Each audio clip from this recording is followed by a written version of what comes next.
É com alegria e satisfação que cumprimentamos os nossos amigos e irmãos do portal Escola Dominical com a gloriosa paz de nosso Senhor e Salvador Jesus Cristo. Estamos dando início a mais uma pré-aula, esta ferramenta que o portal Escola Dominical disponibiliza no início da semana para que os irmãos possam melhor preparar a sua aula da Escola Bíblica Dominical. Leiam a revista das lições bíblicas, assistam a esta pré-aula, leiam os textos de apoio que nós disponibilizamos ao longo da semana no site do portal Escola Dominical.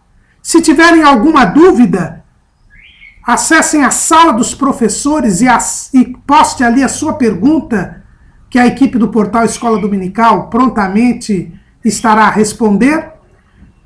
Acesse outras videoaulas e outros textos de apoio que ao longo da semana o portal Escola Dominical, nas suas redes sociais, no Facebook, no Twitter e no LinkedIn, disponibilizam links destes outros estudos. E também ouçam as leituras diárias propostas pela Revista das Lições Bíblicas em breves comentários em áudio que nós disponibilizamos também ao longo da semana no site do portal Escola Dominical. E no sábado à noite, às 19 horas, horário de Brasília, o irmão é convidado a assistir à transmissão ao vivo da aula ministrada no estudo dos professores e amigos do portal Escola Dominical da Igreja Evangélica Assembleia de Deus, Ministério do Belém, na sede aqui em São Paulo, onde imperativamente o irmão poderá te elucidar as suas últimas dúvidas. Esta aula ela é transmitida ao vivo, mas ela é mantida no site Portal Escola Dominical, de forma que se o irmão, por algum compromisso, não puder assistir a aula ao vivo, poderá acessá-la posteriormente, ainda na noite do sábado. Neste quarto trimestre de 2015, estamos estudando o tema O Começo de Todas as Coisas, estudos sobre o livro de Gênesis. E hoje nós iniciamos o quinto e último bloco desse trimestre, com a lição de número 11, que tem como título Melquisedeque abençoa Abraão. Conforme nós já havíamos dito logo no início do trimestre, estas três últimas lições são rápidas pinceladas da segunda grande parte do livro de Gênesis. Nós já vimos que o livro de Gênesis pode ser dividido em duas grandes partes. Do capítulo 1 ao capítulo 11, que é chamado ciclo das origens, onde nós temos a narrativa da criação, a origem dos céus e da terra, a narrativa da queda do homem, que é a origem do pecado, a narrativa da promessa da redenção, que é o início do plano de Deus para a redenção, no chamado proto-evangelho, em Gênesis 3 e 15, e a narrativa das dispensações da consciência e do governo humano, que ocupam os capítulos 4 até 11. Aliás, nós estudamos na aula passada a confusão das línguas em Babel, que é o juízo que põe fim à dispensação do governo humano. A partir do capítulo 12, o livro de Gênesis passa a tratar da origem de Israel, a chamada dispensação patriarcal, quando nós vemos a formação da nação de Israel, a origem do povo de Israel.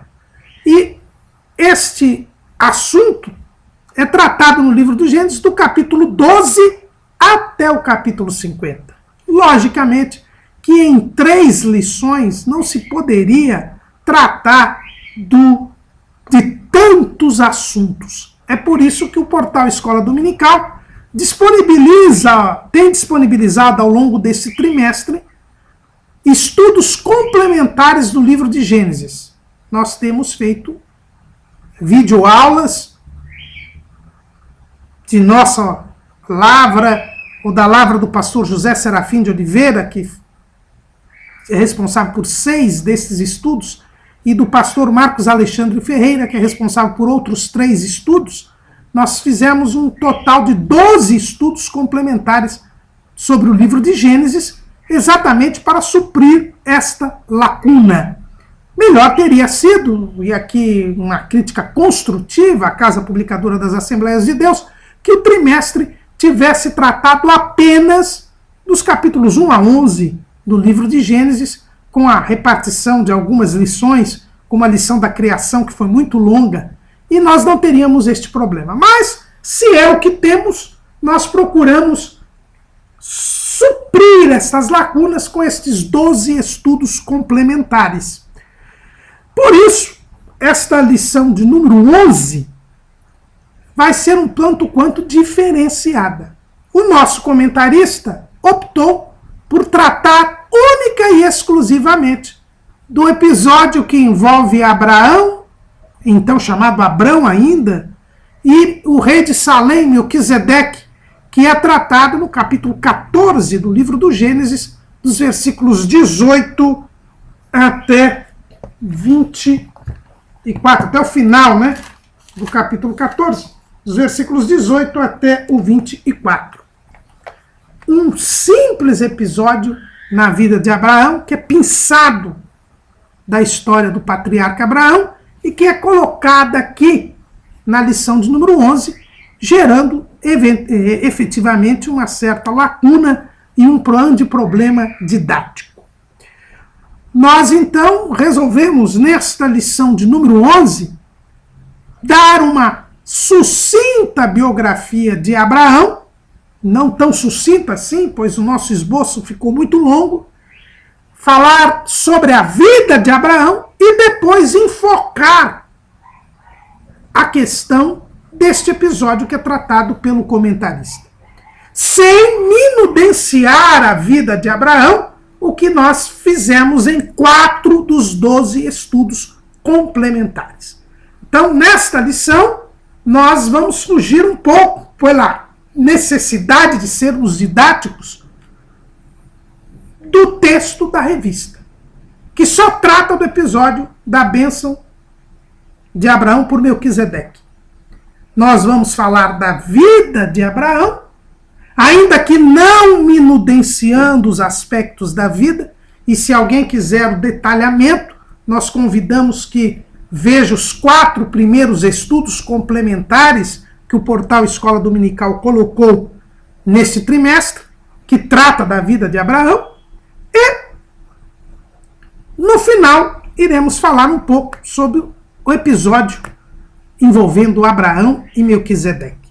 Então, rememorando, nós vamos falar a respeito do episódio tratado pelo comentarista somente ao final. E iremos dar uma visão panorâmica da vida de Abraão, este que é o primeiro patriarca, este que é a origem da nação de Israel. Nós deixamos a lição de número 10 no juízo de Deus sobre a comunidade única pós-diluviana. Vimos que Deus confundiu as línguas diante da rebeldia unânime daquela comunidade. Sob o comando de Nimrod, toda a humanidade, que formava aquela única comunidade depois do dilúvio, que eram os descendentes de Noé, de seus 3 filhos, Sem, Cão e Jafé, se rebelaram contra Deus. E se rebelaram de forma assintosa, desafiando deliberadamente a Deus, demonstrando a sua incredulidade, tendo já iniciado a idolatria, pois Nimrod se fez divinizar. Diante desta confusão das línguas e a dispersão das nações, Deus teria de formar uma nova nação para poder, desta nação, trazer a salvação, cumprir a promessa que havia feito ao primeiro casal, ainda no Éden, de que da semente da mulher nasceria alguém que iria restabelecer a amizade, a comunhão entre Deus e o homem. Esta semente da mulher não poderia surgir das nações que surgiram da comunidade única pós-diluviana, porque Deus respeita o livre-arbítrio. E se Deus respeita o livre-arbítrio do homem, todos aqueles homens haviam rejeitado a Deus. e, portanto, haviam dado suas costas a Deus. Deus não poderia, de nenhum daqueles, fazer surgir o Salvador. Era necessário formar uma nova nação. Uma nação que não viesse daquela comunidade única pós-diluviana, que havia em sua totalidade rejeitado a Deus. Era preciso criar uma nova nação. E Deus, então, começa esta formação desta nação. E o texto de Gênesis capítulo 11 nos vai mostrar que esta nação viria da descendência de Sem. Porque dentro daqueles famosos livros das gerações, que são uma forma, como nós já vimos, da consideração do livro de Gênesis, dividindo conforme os livros das gerações, e é por isso que Moisés começa a falar no capítulo 11 de Gênesis, logo após narrar a confusão das línguas, ele passa a falar do livro das gerações de Sem. É o que nós vemos lá no capítulo 11, versículo 10. E estas são as gerações de Sem.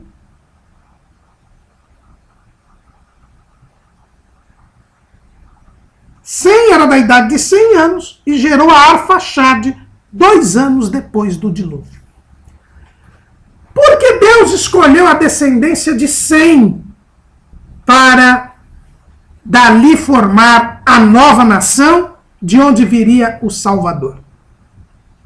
O texto bíblico não é explícito, mas parece-nos que foi Sem quem tomou a iniciativa de evitar a desonra do seu pai Noé.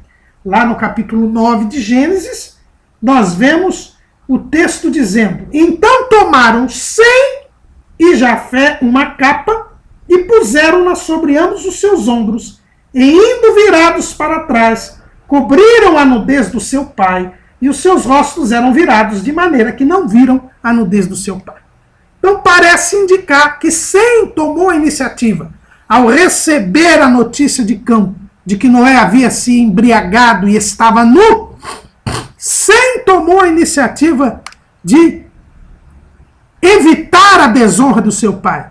E Jafé, melhor dizendo, Jafé teria aderido à sugestão de Sem. Então, por este gesto meritório, Sem, que Noé disse que haveria de submeter a Cão, assim como seu irmão Jafé, Deus, então, por este ato meritório, teria recompensado Sem, escolhendo a sua linhagem para dali formar a nação de Israel. Na sequência da genealogia, nós vemos que Sem tinha 100 anos quando nasceu o seu filho Arfaxade, que foi o seu primogênito, quando Sem tinha 100 anos. Isto, e 2 anos depois do dilúvio. Isto quer dizer que Sem tinha apenas 2 anos de idade quando Deus falou com Noé a respeito, aliás, melhor dizendo, isto quer dizer que Sem nasceu 2 anos depois de Noé ter recebido a ordem de Deus para fazer a arca. Então, Sem seria provavelmente aí um filho caçula até de Noé, como alguns entendem. O fato é que Deus escolheu Sem. E os semitas ocuparam na dispersão das nações precisamente a região da Mesopotâmia, aquela região fértil que Nimrod não queria sair, de onde Nimrod não queria sair. Como é que os semitas e não os camitas ocuparam essa região? A Bíblia também não nos explica. Parece aí já haver o início da maldição de Cão. Embora os camitas governassem a comunidade única pós-diluviana através de Nimrod, eles foram desalojados daquela região e ali os descendentes de Sem passaram a ocupá-lo. Há algumas tradições judaicas que dizem que Sem teria inclusive matado Nimrod por causa da sua rebeldia, mas isto são conjecturas que não têm nenhum respaldo bíblico.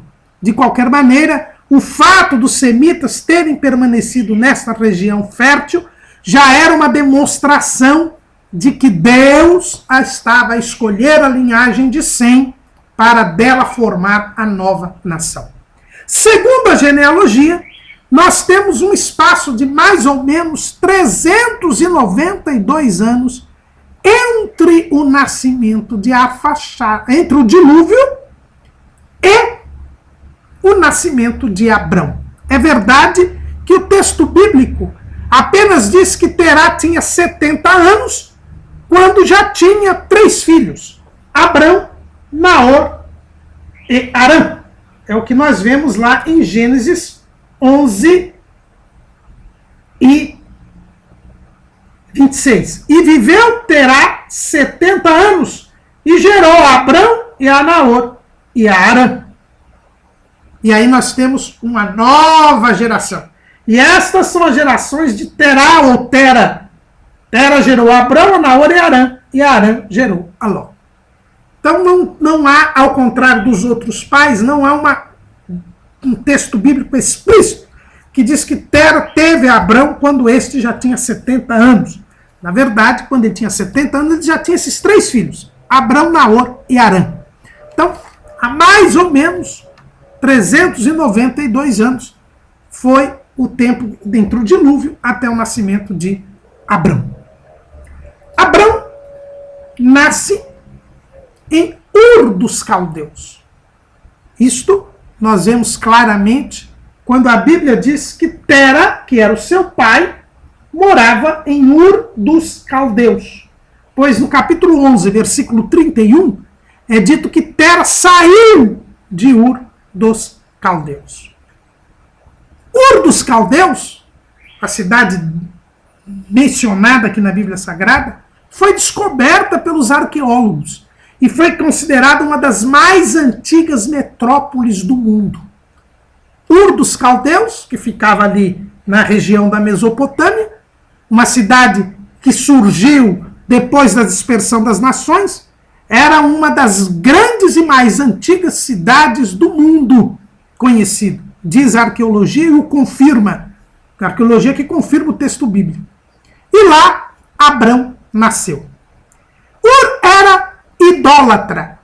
Os achados arqueológicos demonstram que ali havia um grande zigurate, né? E nós já falamos dos zigurates na lição anterior, né? Que são torres onde se fazia a observação dos astros e onde se adoravam os deuses criados pela imaginação dos homens a partir do desvio gerado por Nimrod na idolatria. E em Ur era uma cidade idólatra. A tradição judaica diz que Terá não só era idólatra, como era um fabricante de ídolos. Nós vemos isso na tradição judaica e os escritos muçulmanos, a começar do Alcorão, reproduzem esta tradição judaica. O fato é que Abrão teria se dedicado ao estudo dos astros, que era um estudo supremo e superior entre os mesopotâmicos, entre os sumérios, entre os habitantes de Ur dos Caldeus. E ao estudar os astros, Abrão teria verificado que aqueles astros não poderiam ser deuses. Ao estudar o universo, ao estudar os astros, Abrão teria chegado à conclusão de que havia um único Deus. E que, portanto, não havia deuses. Abrão tornou-se, então, monoteísta, retornando à origem, retornando a Noé. É importante lembrar que Noé viveu 350 anos depois do dilúvio. E como nós não sabemos bem a data do nascimento de Abrão, pode ser que Abrão tenha conhecido Noé. Mas o fato é que Noé era monoteísta, cria num único Deus, e Abrão, pela constatação, diz a tradição judaica, da natureza, reconheceu que havia um único Deus. Isto nos é dito tanto por Filo de Alexandria, quanto por Flávio Josefo. Nós colocamos aí em nosso esboço ambos os textos. Filo de Alexandria, na sua obra sobre Abraão, ele diz o seguinte: como os caldeus eram acima de todas as nações dedicados ao estudo da astronomia e atribuíam todos os eventos ao movimento das estrelas, pelos quais eles imaginavam que as coisas no mundo eram reguladas, foram levados a imaginar que o mundo ele próprio era Deus, na sua filosofia ímpia que compara a criatura com o Criador. Esta é a razão pela qual Abraão fez a primeira migração da Caldeia para Harã. Flávio Josefo diz na sua obra Antiguidades Judaicas: Abraão, não tendo filhos, adotou Ló, filho de seu irmão Harã, irmão de sua mulher Sara. E para obedecer à ordem que havia recebido de Deus, deixou a Caldeia na idade de 75 anos e foi morar na terra de Canaã, a qual deixou a sua posteridade. Era homem muito sensato, prudente, de grande espírito e tão eloquente que podia persuadir sobre o que quisesse. Como nenhum outro o igualava em capacidade e em virtude, deu aos homens o conhecimento muito mais perfeito da grandeza de Deus, como jamais tiveram antes. Foi ele quem primeiro ousou dizer que existe um só Deus, que o universo é obra das mãos dele, e que a nossa felicidade deve ser atribuída unicamente à sua bondade, e não às nossas próprias forças. O que o levava a falar dessa maneira era o fato de ter deduzido, após considerar atentamente o que se passava sobre a terra e sobre o mar e o curso do sol, da lua e das estrelas, que há um poder superior regulando destes movimentos, sem qual todas as coisas cairiam em confusão e desordem, por não terem de si mesmas poder algum para nos proporcionar os benefícios que delas aurimos. Elas os recebem dessa potência superior, à qual estão absolutamente sujeitas, o que nos obriga a honrar somente a ele e a reconhecer o que lhe devemos por contínuas ações de graças.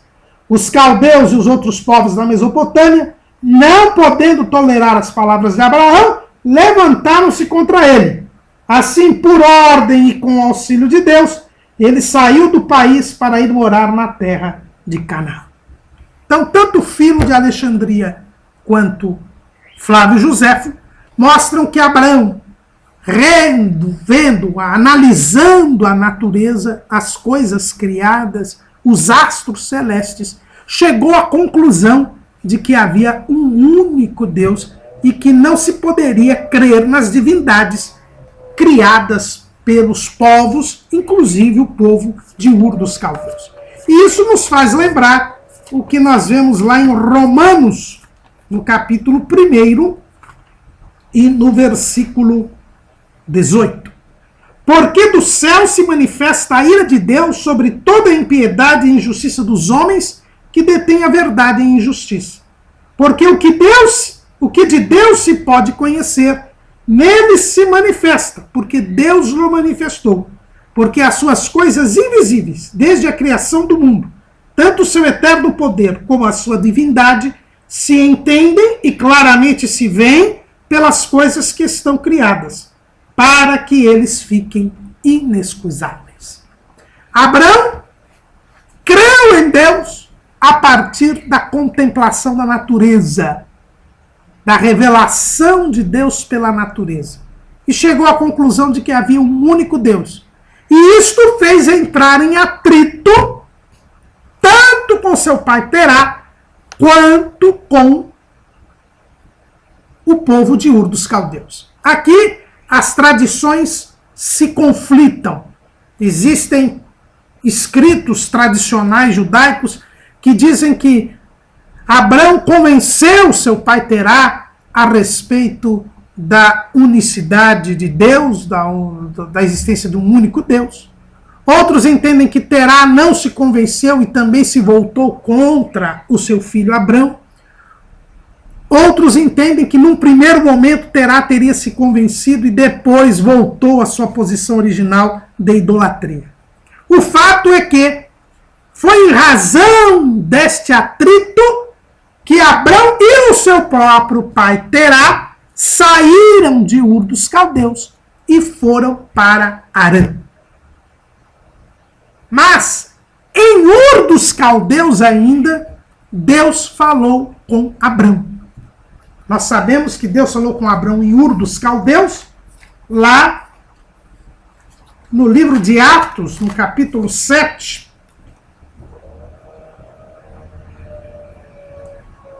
no versículo 2 é dito assim: Estevão, cheio do Espírito Santo, no seu discurso contra os seus acusadores, disse, e ele disse, varões, irmãos e pais, ouvi, o Deus da glória apareceu a nosso pai Abraão, estando na Mesopotâmia, antes de habitar em Harã. E disse-lhe, sai da tua terra e dentre a tua parentela, e dirige-te à terra que eu te mostrar. Então saiu da terra dos caldeus e habitou em Harã. Então a Bíblia nos mostra claramente que quando Deus chamou Abrão, o chamou lá quando ele ainda estava em Ur dos Caldeus. E de Ur dos Caldeus ele sai com o seu pai Terá para Harã. Harã, onde hoje é a Síria. Ur dos Caldeus é na Mesopotâmia, onde hoje é o Iraque. E ele sai para Harã. O texto bíblico nos diz lá em Gênesis, no capítulo 11, e no versículo 31. E tomou Terá a Abrão, seu filho, e a Ló, filho de Harã, filho de seu filho, e a Sarai, sua nora, mulher de seu filho Abrão, e saiu com eles de Ur dos Caldeus, para ir à terra de Canaã. E vieram até Harã, e habitaram ali. Então, Terá, ele sai de Ur dos Caldeus, segundo a tradição judaica, por causa dos atritos existentes entre Abrão e o povo de Ur dos Caldeus, por causa da sua crença em Deus, e indo para Canaã, para no meio do caminho, para em Harã. E ali, Abrão vive com seu pai Terá 5 anos. Como nós sabemos que são 5 anos? Por um motivo muito simples. Paulo, em Gálatas 3 e 7, nos diz que houve 430 anos entre a promessa dada por Deus a Abrão e a entrega da lei no Monte Sinai. Dá 430 anos. Em Gênesis, no capítulo 15, Deus diz para Abrão que a descendência dele seria peregrina e seria afligida em terra estranha durante 400 anos. E a descendência de Abrão começa com Isaac, que é a descendência que vale, é a descendência da promessa.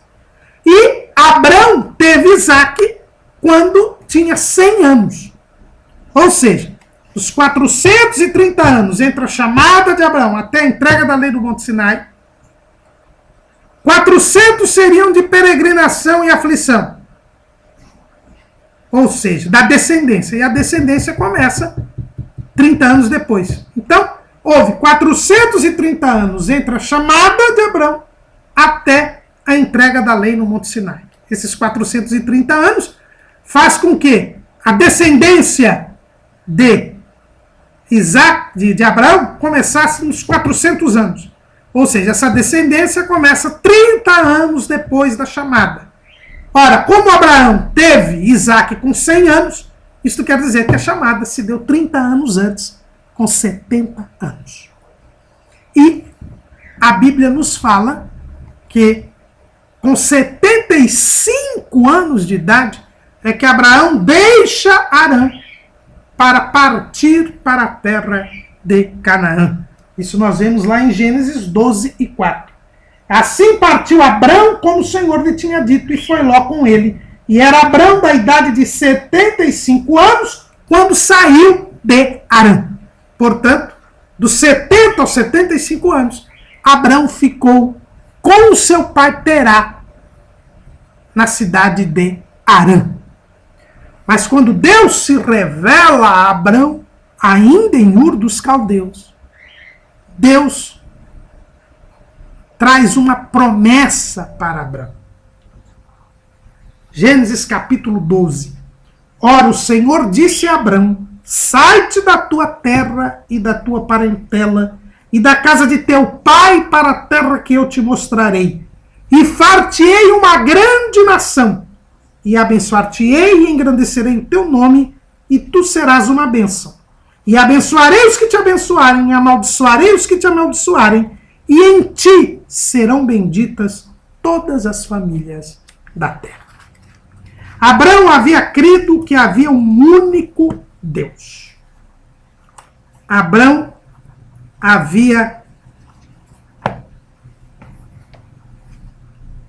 entrado em atrito com aquele povo no meio do qual ele vivia. E agora Deus se revela a Abrão, confirmando aquilo que ele havia auferido pela revelação da natureza, e diz a Abrão: olha, sai da tua terra, da tua parentela e da casa de teu pai para a terra que eu te mostrarei. E em ti serão benditas todas as famílias da terra, porque eu farei de ti uma grande nação.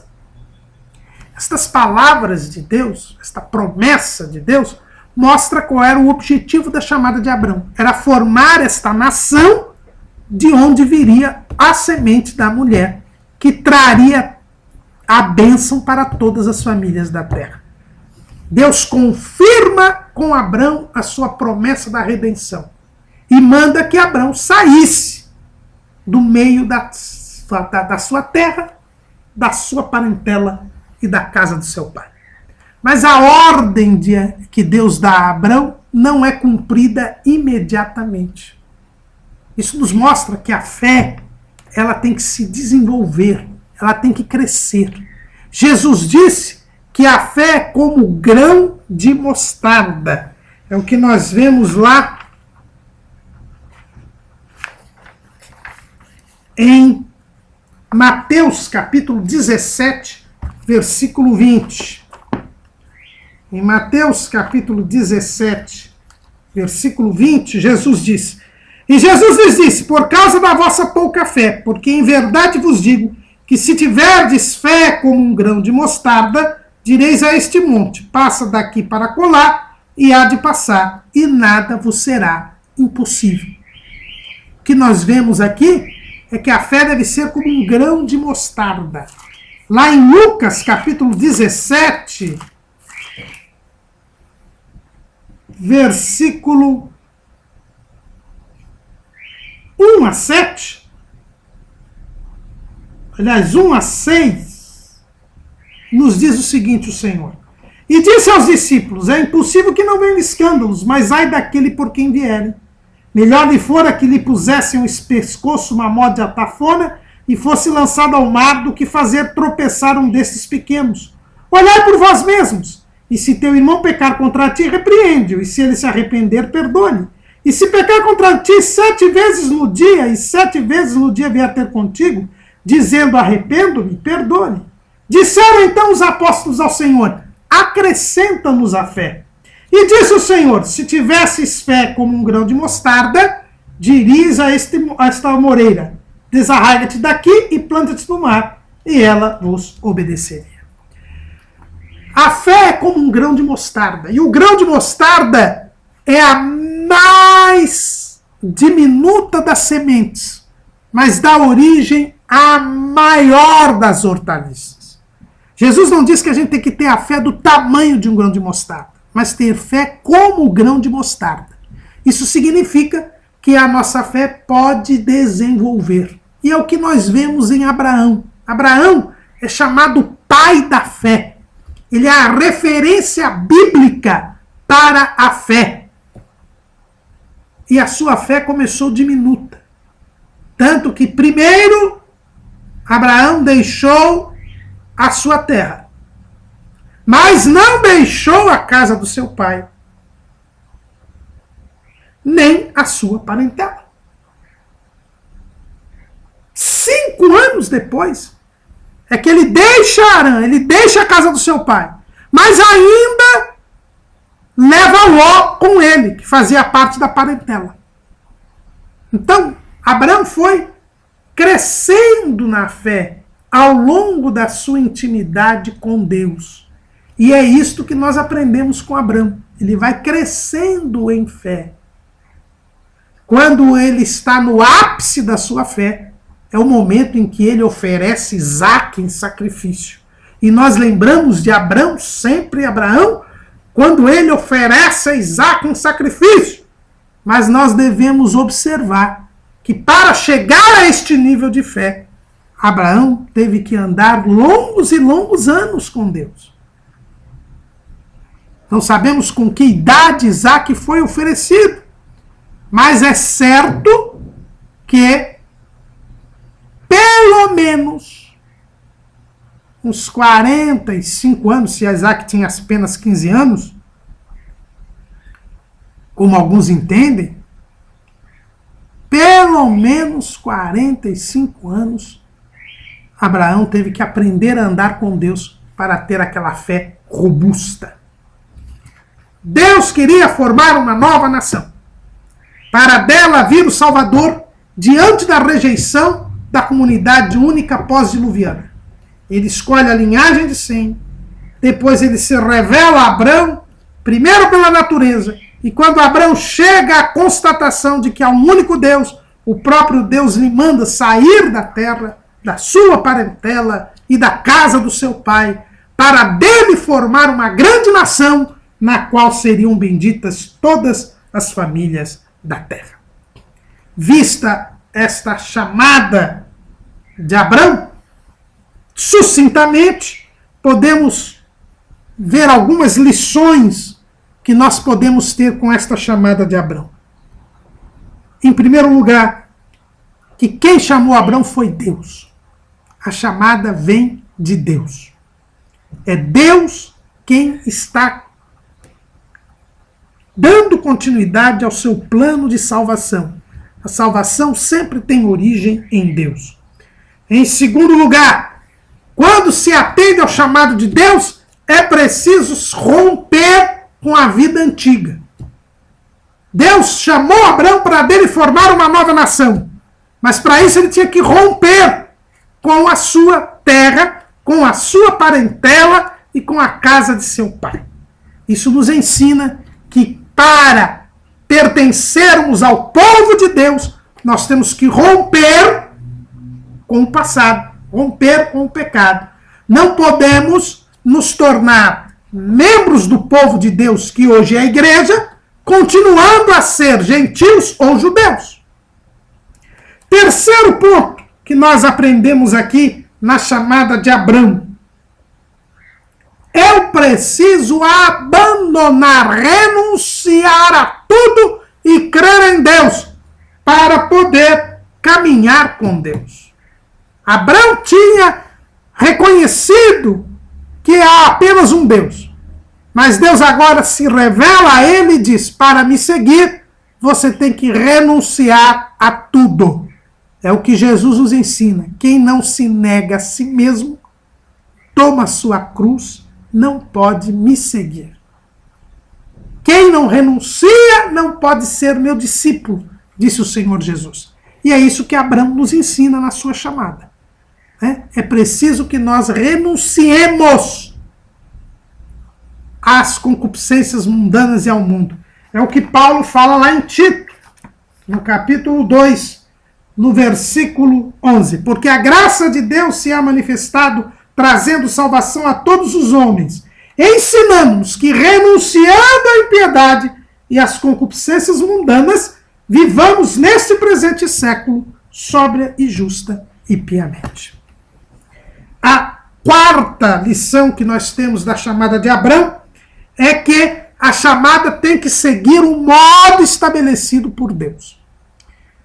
Abraão ele só entrou na vontade de Deus quando ele deixou a sua terra, mas quando também deixou a sua parentela e quando também deixou a casa do seu pai. Enquanto ele não cumpriu esses requisitos, Deus não pôde ter maior intimidade com ele.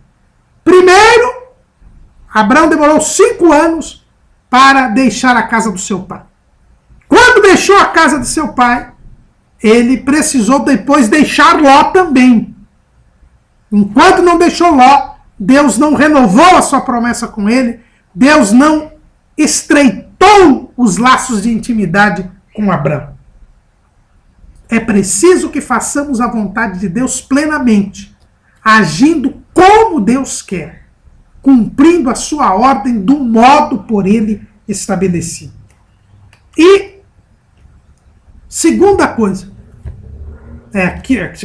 quinta coisa que nós aprendemos aqui é que quando nós somos chamados por Deus, nós passamos a invocar o seu nome, a adorá-lo. Quando Abraão saiu de Harã para a terra que o Senhor iria lhe mostrar, a Bíblia diz que quando ele chega a Canaã, o Senhor aparece a ele.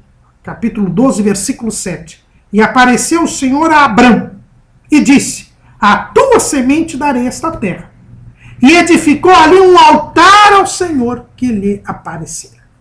Abraão passa a adorar a Deus. Aliás, uma constante na vida de Abraão é o altar e a tenda.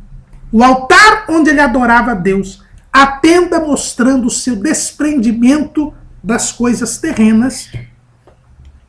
E estas lições nos trazem Abraão na sua chamada. Mas a fé de Abraão ainda não estava perfeita, estava crescendo. Abraão fica na terra de Canaã, porque foi a terra que Deus lhe mostrou que era a terra que ele daria à sua descendência. E ele ali edifica um altar, edifica a tenda, passa a peregrinar ali, mas advém a fome sobre a terra. E Abraão, mostrando não ter plena confiança em Deus, abandona Canaã e vai para o Egito, a fim de suprir a sua fome e as suas necessidades. Lá no Egito, ele tem um grande fracasso espiritual, porque no Egito, a Bíblia nos diz que Abraão mente, deixa que tomem a sua mulher Sarai para o harém de Faraó, e quando é descoberta a sua mentira, pois ele havia dito que Sarai era sua irmã e não sua esposa, ele passa uma grande vergonha, porque é expulso de forma até desonrosa do Egito. Apesar de ali ter prosperado materialmente. Prova de que a prosperidade material pode ocorrer mesmo quando a pessoa está fora da direção de Deus. Mas Abraão volta do Egito e se arrepende, retorna ao lugar onde havia edificado um altar ao Senhor e ali invoca novamente o nome do Senhor, faz um concerto com Deus novamente e Deus então começa a lapidar Abraão. E para lapidar Abraão, teve que tirar Ló da jogada. Houve uma contenda entre os pastores de Abraão e os pastores de Ló. E Abraão teve que se separar de Ló. E Ló escolhe as campinas verdejantes de Sodoma e vai com seus pastores para lá. Agora sim Abraão estava na vontade de Deus. E Deus então aparece novamente a Abraão, renova as promessas a Abraão e diz que daria a ele toda aquela terra. E Abraão passa a viver na terra de Canaã, peregrinando ali, e o que é mais lindo, sendo uma pessoa diferente dos cananeus, dos habitantes da terra. Ele era conhecido como o hebreu. É o que nós vemos lá no capítulo 14 do livro de Gênesis. Versículo 13. Então veio um que escapara e o contou a Abrão, o hebreu. Essa expressão hebreu, que aparece aqui pela primeira vez, é de discussão. Alguns entendem que hebreu quer dizer aquele que vem de além do rio. Ou seja, a indicar que Abrão tinha vindo lá de Ur dos Caldeus, de Harã, e portanto não era nativo da terra de Canaã. Outros entendem que era uma expressão que queria dizer descendente de Éber, e Éber era um dos descendentes de Sem, um dos ancestrais de Abrão. A verdade é que Abrão era diferente dos outros moradores de Canaã. Ele havia se separado do mundo para servir a Deus. Vivia neste século, sóbria, justa e piamente, porque havia renunciado à impiedade e às concupiscências mundanas. Ele vive para Deus, peregrinando na terra, confiando na promessa que Deus lhe dera, de que dele haveria de se formar uma grande nação. E isto apesar de sua mulher ser estéril. É o que diz Gênesis 11 e 30. E Sarai foi estéril e não tinha filhos. Abrão confiou em Deus, apesar de ter uma mulher estéril, de que dele seria formada uma grande nação. E Sarai tinha mesmo que ser estéril, porque esta nova nação tinha que ser fruto de um milagre de Deus. Algo que rompesse com a descendência de Noé. No sentido natural. Porque esta nação teria que ser uma nação nova, fruto da intervenção divina, para que dela pudesse vir o Salvador. É por isso que Sarai era estéril. E é por isso que Deus faz um milagre para que surgisse Isaac e dali se começasse a formar a descendência de Abrão, fruto de uma intervenção divina na humanidade. Abrão, ele confia em Deus. Se separa de Ló. Mas Ló lhe traria ainda problemas. Abrão teve que se envolver numa guerra para libertar Ló, que assim como os habitantes de Sodoma haviam sido levados cativos pelo rei de Siná, Anrafel. Como nós vemos lá em Gênesis capítulo 14.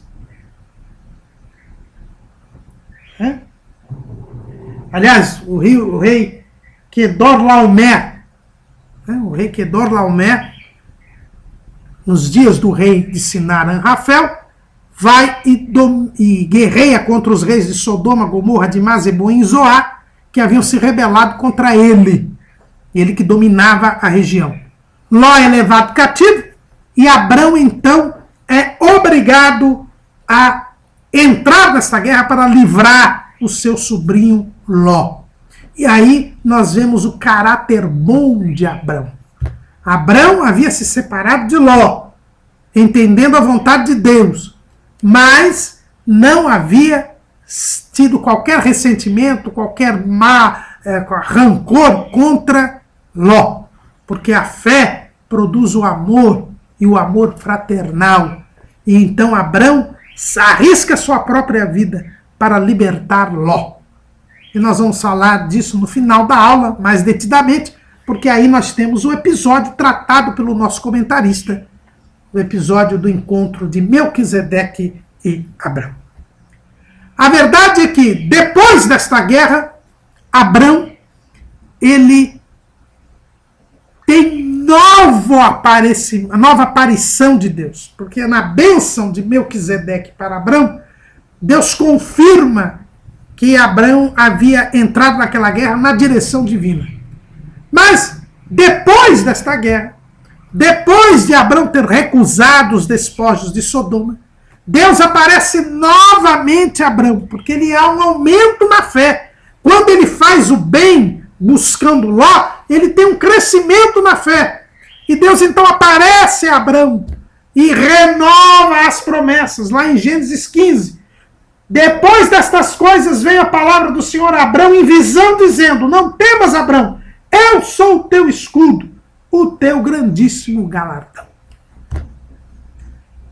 Deus confirma aquele gesto de desprendimento de Abraão, que além de ter dado o dízimo de tudo quanto possuía, Melquisedeque recusou os despojos de Sodoma. E Deus confirma seu agrado com aquele ato de fé de Abraão e renova suas promessas. Abraão, então, começa a se queixar pela demora do cumprimento da promessa.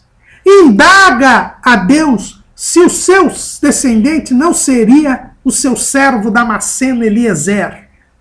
E Deus diz que não, que ele teria um próprio filho, que Deus agiria e ele teria um filho legítimo, biológico, a partir do qual se formaria nova nação. E Deus então faz um pacto com Abraão.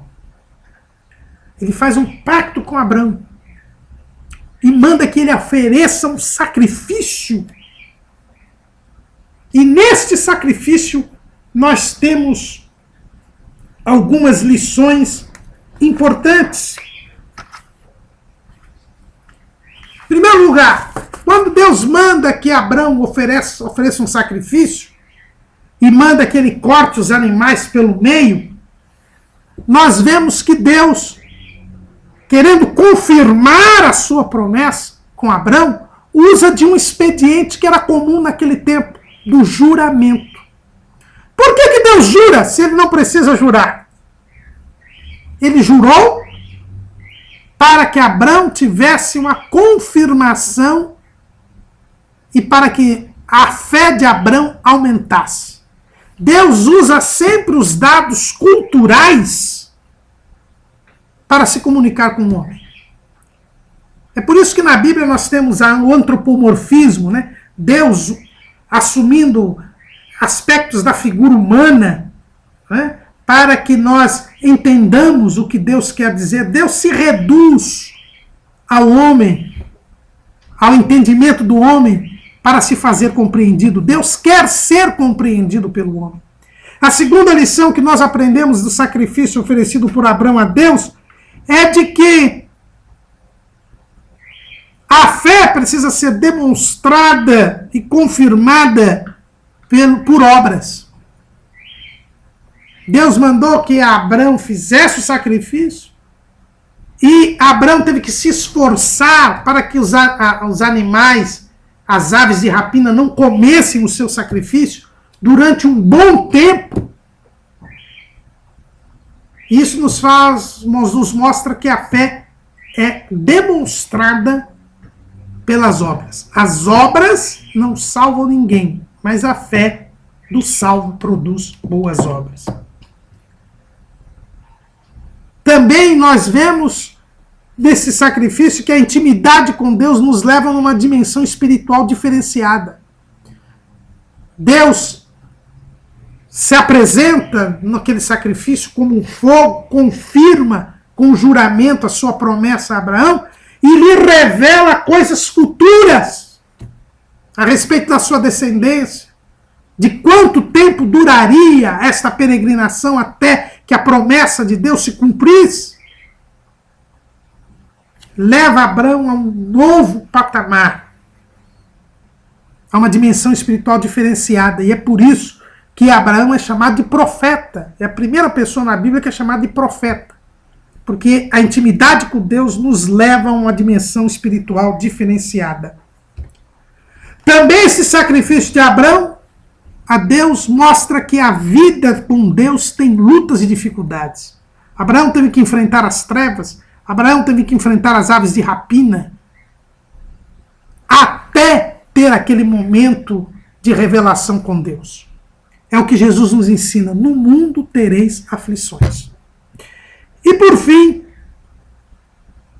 Abraão só teve a revelação divina porque se manteve vigilante, impedindo que as aves de rapina comessem o sacrifício, até o momento da manifestação divina.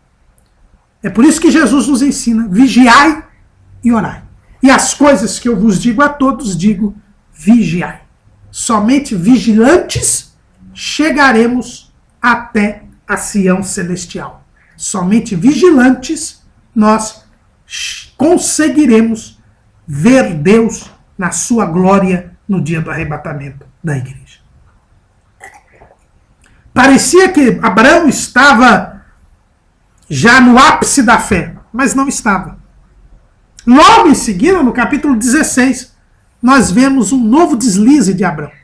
Apesar de todas as promessas divinas, Abraão acaba cedendo aos conselhos de sua mulher Sarai e toma Agar, uma serva que ele havia conseguido no Egito, para dela ter o filho que seria o filho da promessa. Abraão tem um filho com Agar e lhe dá o nome de Ismael, achando então ter cumprido por seu esforço a promessa de Deus. Esta solução, que eu chamo aqui no nosso esboço de solução H, era inconveniente, não, estava totalmente fora da promessa de Deus. Em primeiro lugar, porque Agar não era nascida na casa de Abraão. Ele havia obtido no Egito, precisamente no período em que havia fracassado espiritualmente. Agar era um vestígio de um período de desvio. Terceiro, Agar subverteria a ordem natural das coisas. Deus havia dito que faria dele uma grande nação. Deus havia prometido que dele, Abraão, iria surgir uma grande nação. E ele era uma só carne com Sarai. Agar não era sua mulher. E, portanto, não seria de Agar que Deus cumpriria esta promessa. Em quarto lugar, Agar era consequência da incredulidade e da desesperança em Deus. Sarai e Abrão achavam que Deus estava demorando muito a cumprir a sua promessa. E resolveram usar desse expediente, que revelava a desesperança e a incredulidade em Deus. Agar era uma solução feita com base na lógica humana e não na direção de Deus. E, por fim, por causa dessa solução Agar, Deus ficou silente com Abrão um período de 13 anos. Deus não falou mais com Abrão durante 13 anos. Até o momento em que Deus retoma o diálogo com Abrão. O que nós vemos lá no capítulo 17. Sendo, pois, Abrão da idade de 99 anos, apareceu o Senhor a Abrão e disse: eu sou o Senhor Deus Todo-Poderoso, anda em minha presença e ser perfeito. A Bíblia diz que Abrão tinha 86 anos quando Agar deu Ismael a Abrão, lá em Gênesis 16. Portanto, só 13 anos depois é que Deus volta a falar com Abrão. E esta solução H nos trouxe o conflito que até hoje existe entre árabes e judeus. É o resultado da desobediência de Abrão. Nesta nova aparição, Deus revela que não havia desistido de Abrão. Muda o seu nome para Abraão. Abrão queria dizer pai exaltado. E agora Abraão significa pai de nações, pai de multidões. Deus muda o nome de Abraão para reafirmar a sua promessa. E muda o nome de Sarai para Sara. E tanto Sarai quanto Sara quer dizer princesa. Esta renovação espiritual de Abraão é mais um crescimento na fé de Abraão. Graças a essa renovação, Abraão não só é hospitaleiro para com Deus e os anjos, como se diz no capítulo 18 de Gênesis, como também ele intercede a favor das cidades da planície, quando Deus ele revela que haveria de destruir Sodoma, Gomorra, Adimá, Zeboim e Zoar, e por causa da intercessão, Ló é poupado. O cumprimento da promessa chega 25 anos depois que Abraão havia deixado Harã, 30 anos depois da chamada. Isaac nasce quando Abraão tinha 100 anos de idade. E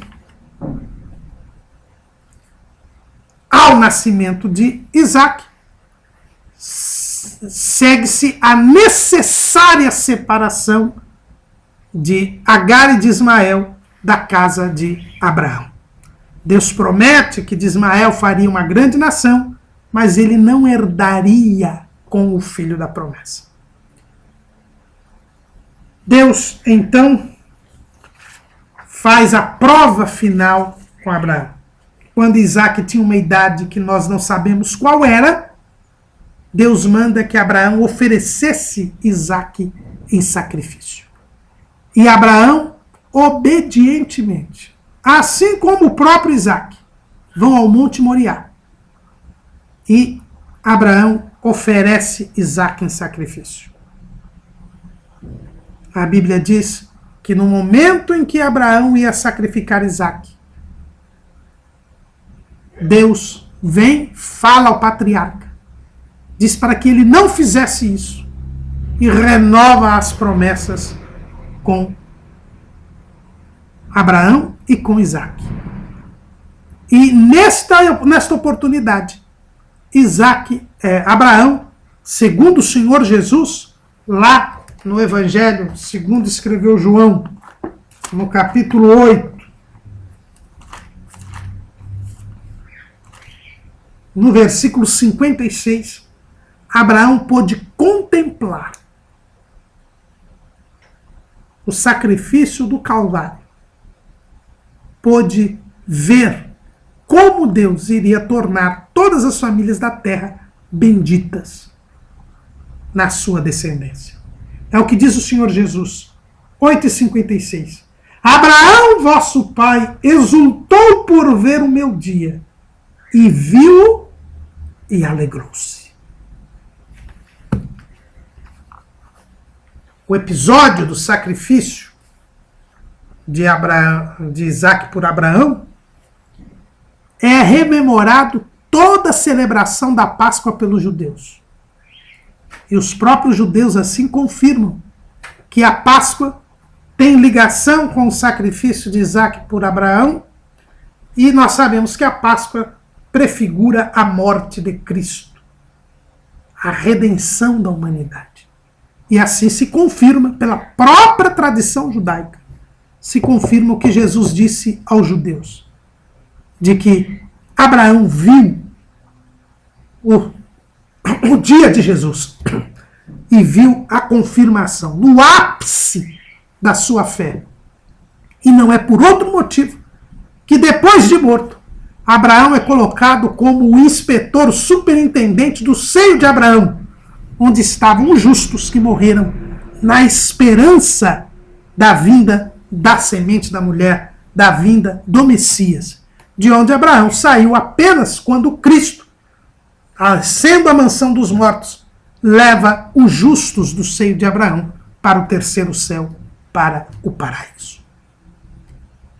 Abraão é o pai da fé, aquele por quem começou a formação da nação de Israel, a formação da nação de onde viria a salvação, porque a salvação vem dos judeus, como diz o Senhor lá em João, capítulo 4, versículo 22. Vós adorais o que não sabeis, nós adoramos o que sabemos, porque a salvação vem dos judeus. Foi este o objetivo pelo qual Deus chamou Abraão. Foi este o papel que Abraão representa no plano da salvação. Abraão é o pai de multidões. Não só porque dele saíram várias nações, biologicamente falando, mas porque ele também é o pai da fé. E aqueles que creem em Deus, aqueles que se fazem justos, são filhos de Abraão. É o que Paulo nos fala lá na Epístola aos Gálatas. Não é? Capítulo 3, versículo 9. De sorte que os que são da fé são benditos com o crente Abraão. Versículo 29. E se sois de Cristo, então sois descendência de Abraão e herdeiros conforme a promessa. Deus renova a sua promessa a Abraão. E renovando a sua promessa da redenção a Abraão, traz em Abraão o referencial daqueles que são justificados pela fé. Porque é crendo em Deus que nós nos tornamos parte desta descendência, que nós nos tornamos justos, que nós passamos a pertencer ao povo de Deus. É através da fé que nós ganhamos a bênção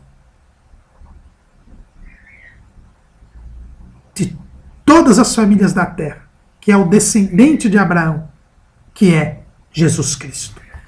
E é exatamente esta condição da promessa que nos ensina o episódio tratado pelo nosso comentarista,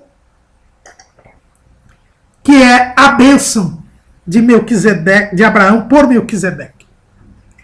Como nós vimos, depois que Abraão entrou precisamente na ordem divina, se separando de Ló, ele passou a peregrinar nos carvalhais de Manre, na terra de Canaã.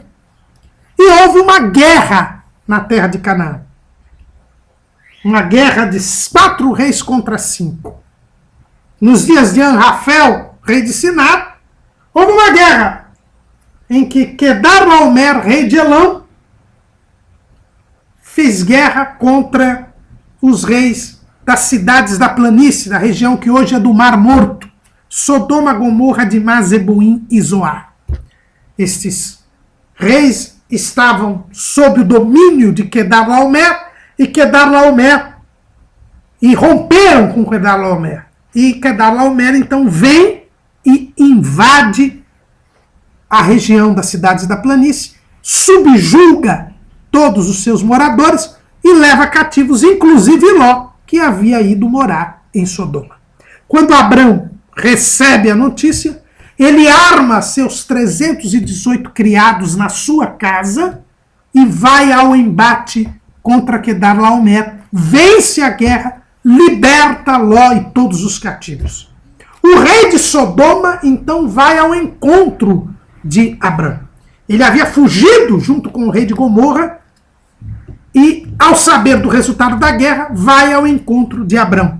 Mas também vai ao encontro de Abrão o rei de Salém, que era chamado Melquisedeque.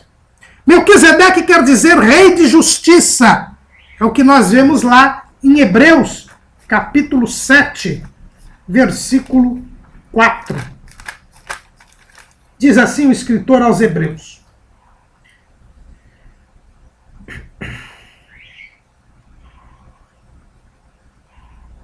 aliás, capítulo 7, versículo 2.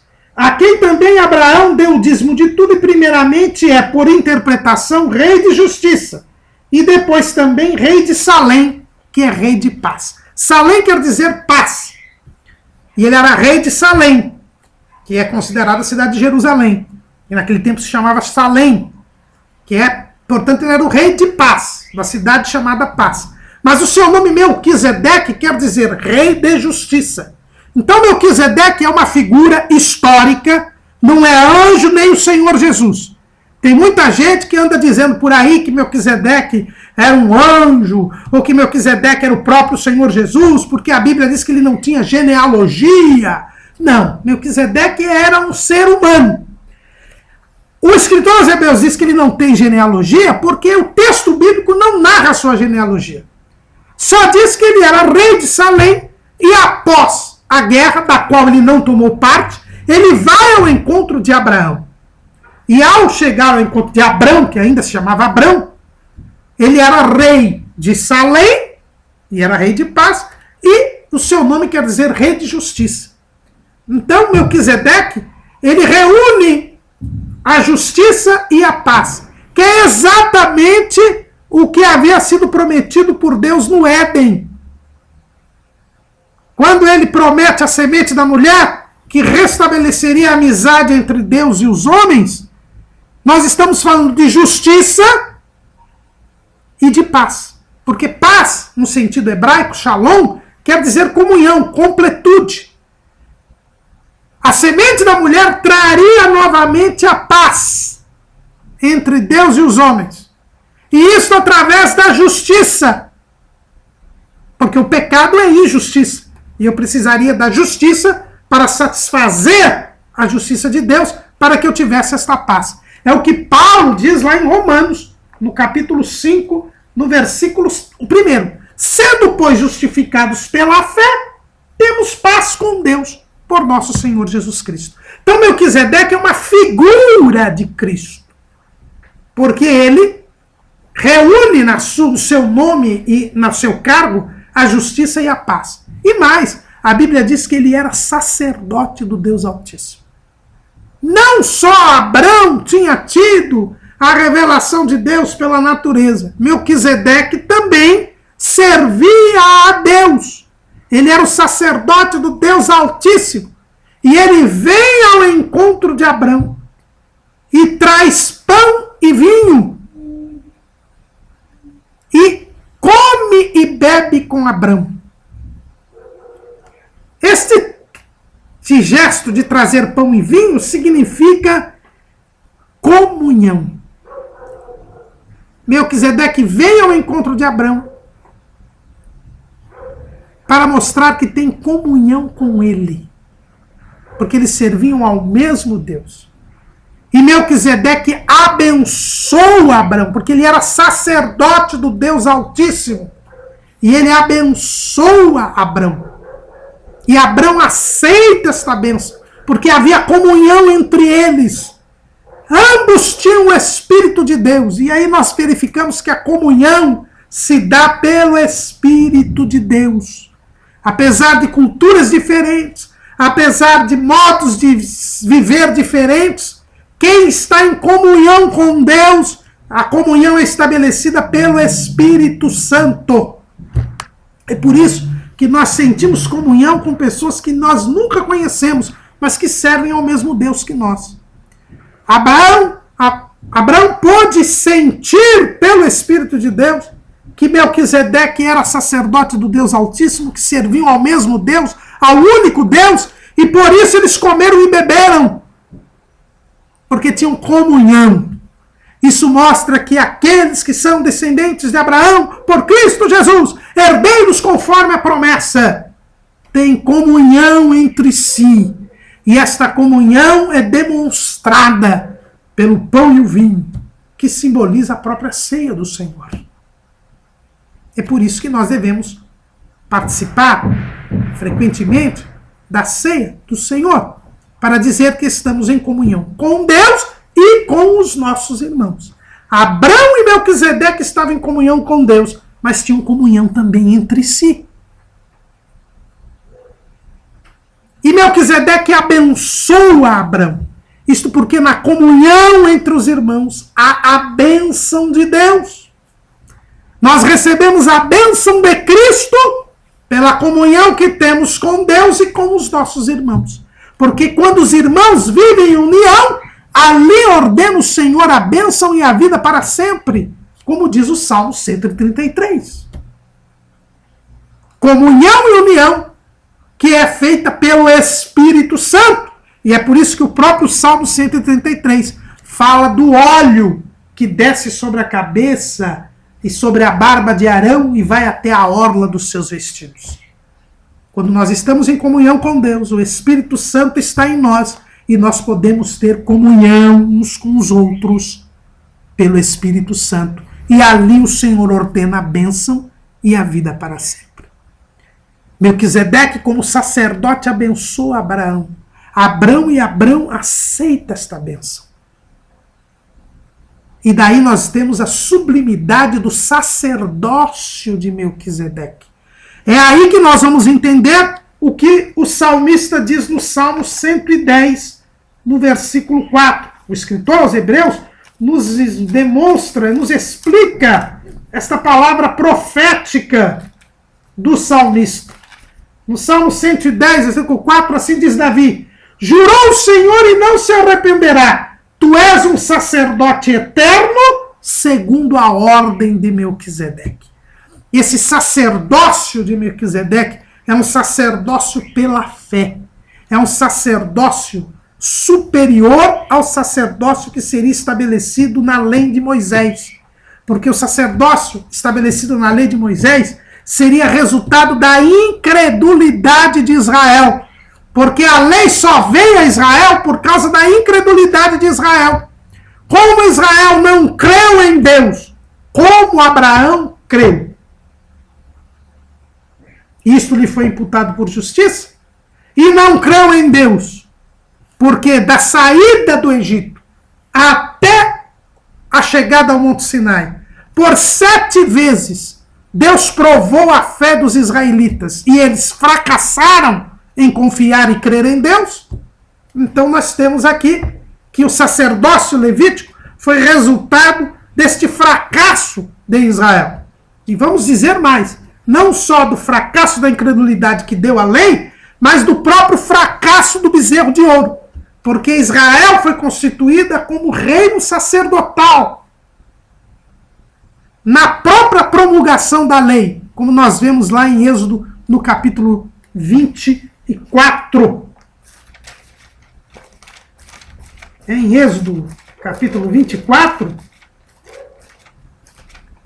nós vemos que mancebos de todas as tribos de Israel ofereceram sacrifícios pacíficos de bezerro, lá em Êxodo 24:5.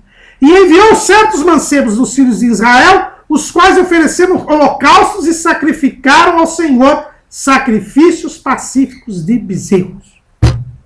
Mas com um bezerro de ouro, como só a tribo de Levi ficou do lado de Deus, como nós vemos lá em Êxodo, capítulo 33.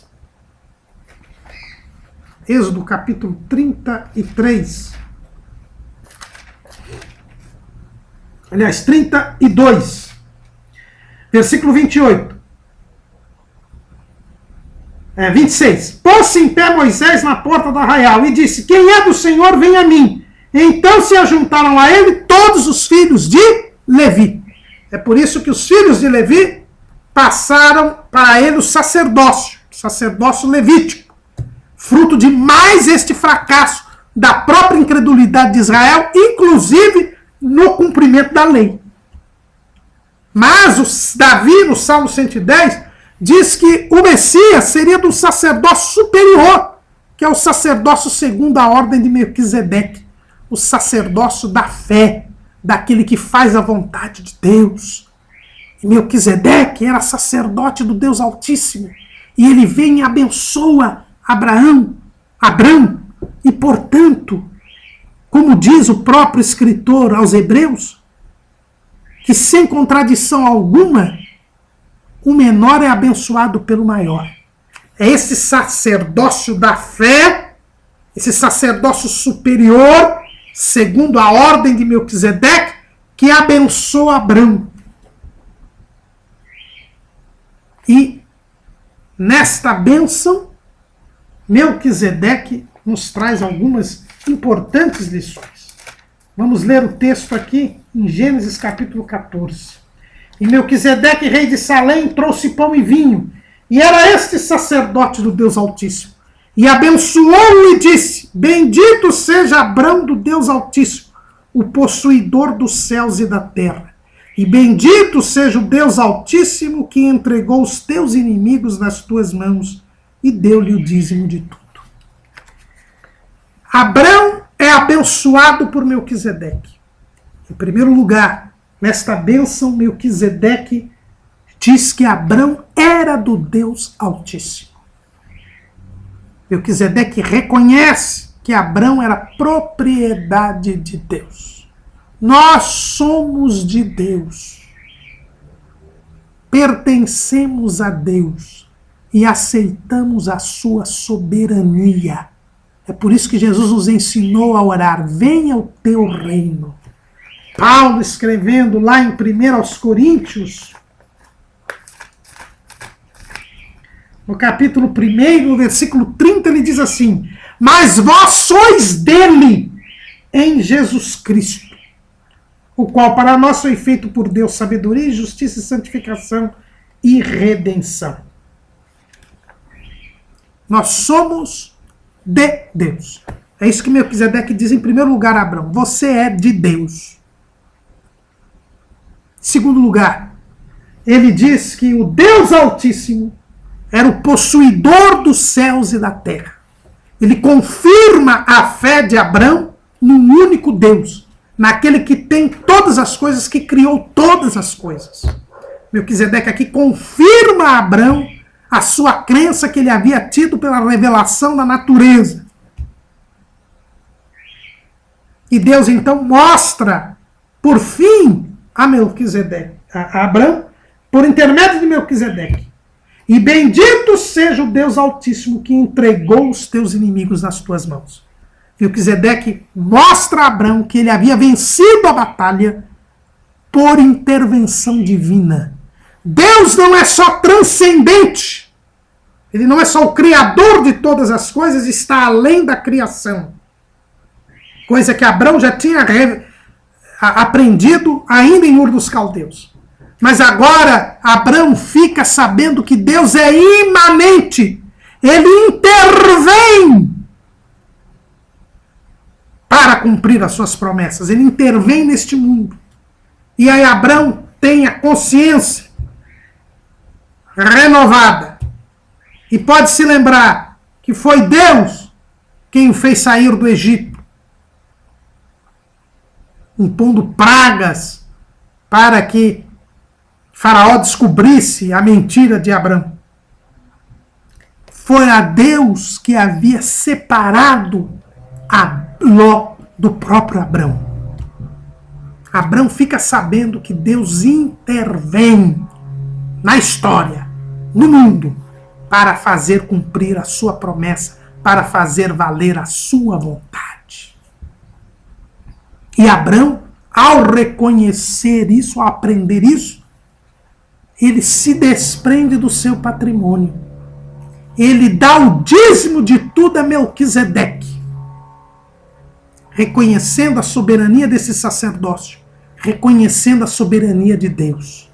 Abrão se coloca ainda mais à disposição de Deus, porque ele agora entrega o seu patrimônio, parte do seu patrimônio, a Deus, ao sacerdote Melquisedeque, reconhecendo que tudo vem de Deus e para ele deve tornar. Como diz o próprio Davi, quando apresenta as ofertas para a construção do templo, lá em Crônicas, no primeiro livro de Crônicas, capítulo 29, no versículo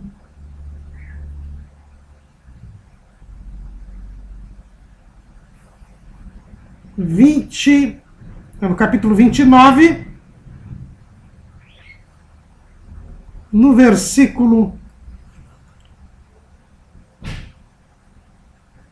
11. Tua é, Senhor, a magnificência, o poder, e a glória, e a vitória, e a majestade, porque teu é tudo quanto há nos céus e na terra. Teu é, Senhor, o reino, e tu te exaltaste sobre todos como chefe.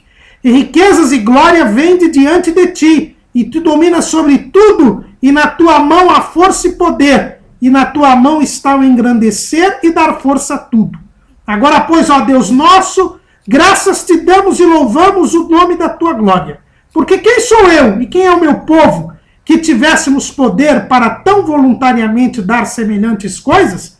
Porque tudo vem de ti e da tua mão todamos. Lemos até o versículo 14. Então, Abraão também tem esta mesma visão que teve Davi aqui. Ele reconheceu que tudo vinha de Deus.